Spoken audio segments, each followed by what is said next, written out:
আপনারা এখানে ভিডিও শুরুতে দেখতে পাচ্ছেন যে এখানে এম্পিয়ার দেখাচ্ছে 58 এম্পিয়ার।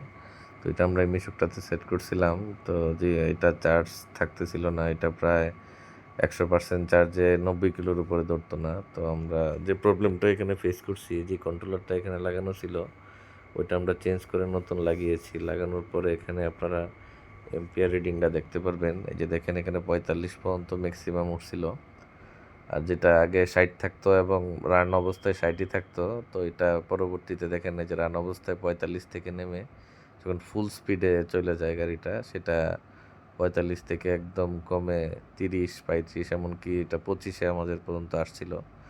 তো এটা কাজটা করার পরে আমরা পার কিলোতে মাইলেজ পেয়েছি প্রায় 2% চার্জে 4 থেকে 5 কিলো। তো অ্যাভারেজ করে আমরা দেখলাম এটা এখন মাইলেজ আসতেছে 150। তো যারা যারা ইজি বাইক এবং মিশুকে নতুন ব্যাটারি তুলে এই প্রবলেমগুলো ফেস করছেন, তারা অবশ্যই মোটর কন্ট্রোলার এটা কন্ট্রোলার দিয়ে শুরু করে চেঞ্জ করবেন। পরবর্তীতে যদি কাজ না হয় সেক্ষেত্রে মোটরটা করবেন, আর নাহলে এটার সহজে কোনো সমাধান আপনারা পাবেন না। এবং ম্যাক্সিমাম পুরাতন গাড়িতে আমরা এই প্রবলেমটাই ফেস করতেছি যে পানির ব্যাটারি তুলে নষ্ট হয়ে যাচ্ছে এবং বেশি দিন টেকসই করতেছে না। তো আমরা ব্যাটারিকে দোষ দিই। তো আসলে গাড়িতে যে মোটর কন্ট্রোলার পুরাতন হলে চার্জ বেশি খায়, এটাই তার প্রমাণ। এখানে আপনারা লিথিয়াম ব্যাটারিটা আসলে বিএমএস সিস্টেম, এই ডিজিটাল সিস্টেম হওয়াতে আমরা সহজে এটা ধরতে পারি। এই যে এটাই হলো তার প্রমাণ।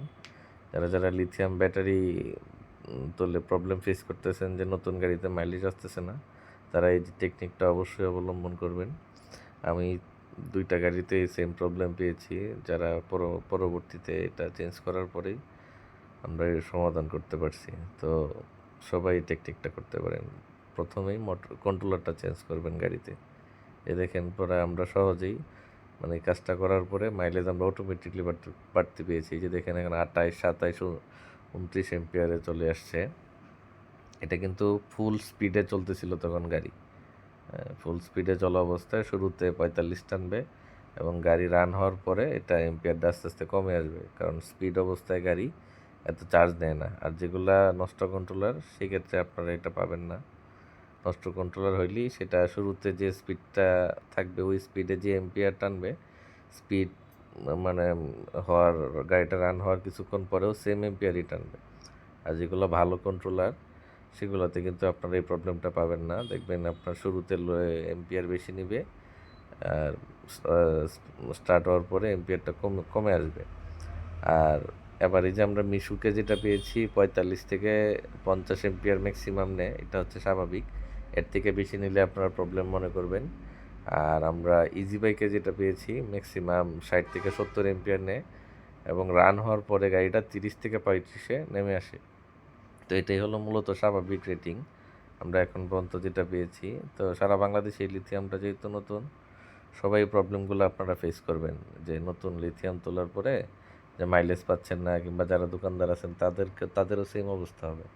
তো সবাইকে বলবো এই বিএমএস সফটওয়্যারটা ইনস্টল করে ব্যাটারিটা বিক্রির শুরুতেই এটা আপনারা রিডিংটা চেক করে দিবেন।